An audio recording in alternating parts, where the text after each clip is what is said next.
Hey there, I'm Adam Hughes, and welcome to a little bit of fabric and clothing for convention sketches, playing around with markers and that sort of stuff. Been working on a little piece here, doing some flesh tones, doing some hair, getting to the part now where we're going to do some clothing. More often than not, when I'm doing an illustration with my Copic markers, I'm doing pretty unusual fabric textures. Leather, latex, PVC. Many times the characters will have chrome or gold. They'll have armor or something on their costume. And the markers that I like to use, these Copics over here, the warm gray and the cool gray sets, are really great for doing those. So I thought we'd attack some of those right now.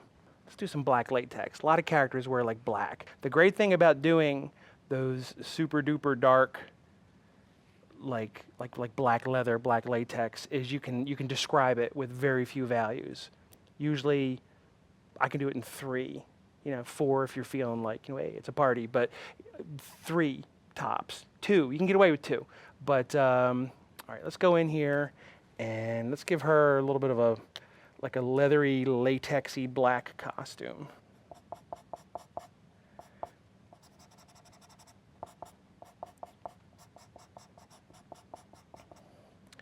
One of the things that I've noticed about doing these sort of shiny costumes for superheroes is it's all about the specular highlights. And when you're working on a character that's got a costume that has a very highly reflective quality, like latex or a metallic, one of the things that I've discovered that really helps describe it is if you go to absolute white with your highlights.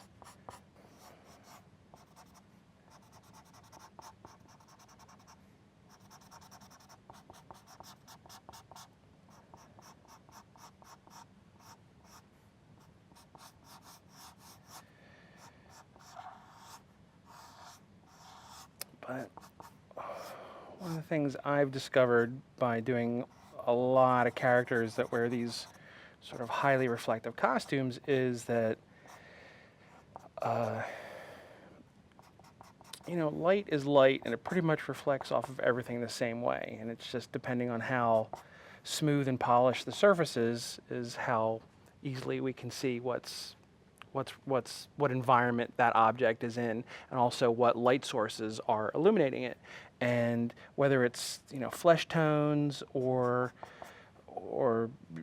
shiny leathery latex covered costumes, you can pretty much see the highlights. You can see the reflection of the light sources that are actually illuminating your object, and that's one of the things to keep in mind.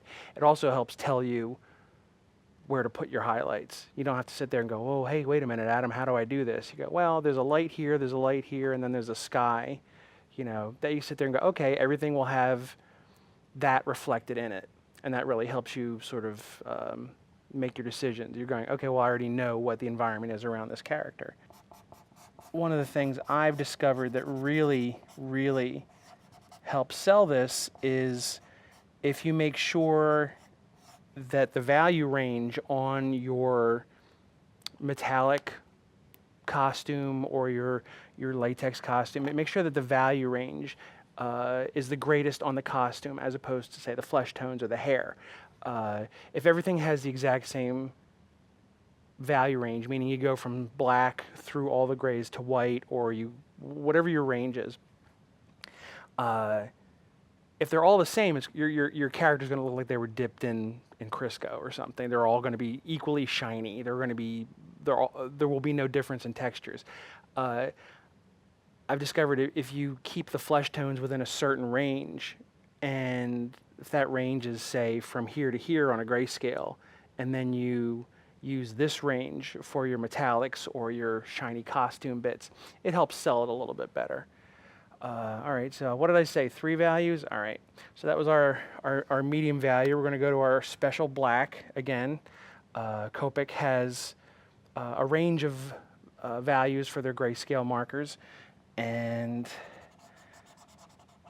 beyond the darkest value that they make, they have this thing called Special Black, which is nice and black.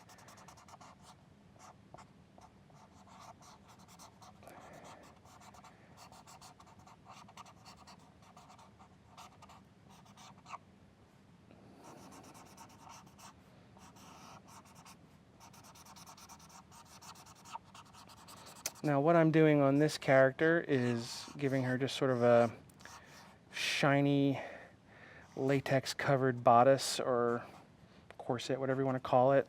And I know that I've got very bright light source coming this way, but I'm also on the underneath of the bottom of the forms, I'm actually having a little bit of a reflection of the floor or whatever the areas around it. Helps sell your values if you think about stuff like that, if you think about your light sources. So that was my Special Black. And maybe go in a little bit and just tighten up some of these highlights. Now, one of the things you can also do, instead of leaving the white of the paper to be your absolute highlights, is you can actually fill those in. You can actually fill those in with a gray value, and then go in when you're done with white paint. I enjoy doing that a lot because you think the paper you're working on is white until you actually put something like titanium white on top of it, which is super, super white. And all of a sudden your paper takes on this cream colored quality, and you realize that is not actually white. That's not true white. So a lot of times you can get that value range that I was talking about by using some white paint at the end. But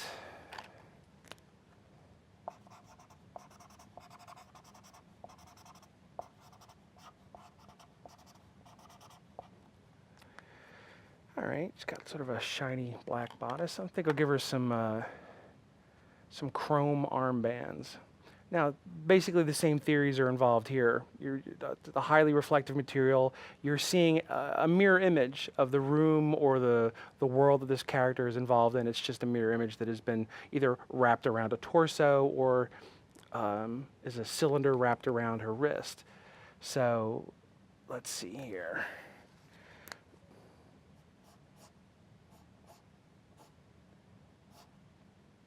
Always to remember to leave a really bright highlight.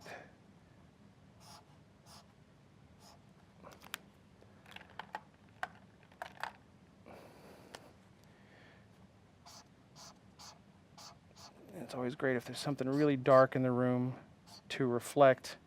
If you're ever watching, like, say, a car commercial on television, you'll notice that pay attention to the reflection in the cars. They're not lots of little bright lights like you would see in a film studio. They're these huge, large, white slabs of light, and photographers, I think, call those like fill cards or something like that. And they provide for anything with a reflection something to reflect. The more you have in your reflection, the more it's described as a reflection, meaning the higher the contrast. If you have light sources and you have dark shadows, and those are reflected in your wristbands or your costume, it just looks really, really nice, and it helps you sell what you're going for.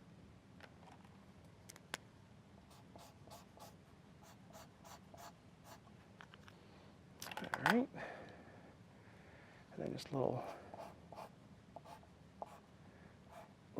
black colored pencil again to a little pretend inking. Beef up your blacks a little bit. A little white colored pencil. You can get away with describing a few shiny metallic textures on your character's costumes and clothes. So that's some of the basic principles I use to get a convention sketch done using my Copic markers, some colored pencils, and having a lot of fun at it. I'm Adam Hughes. Thank you for joining me. Please check out my book, Cover Run, available at all bookstores and on the internet. And check out the DVD when you get a chance.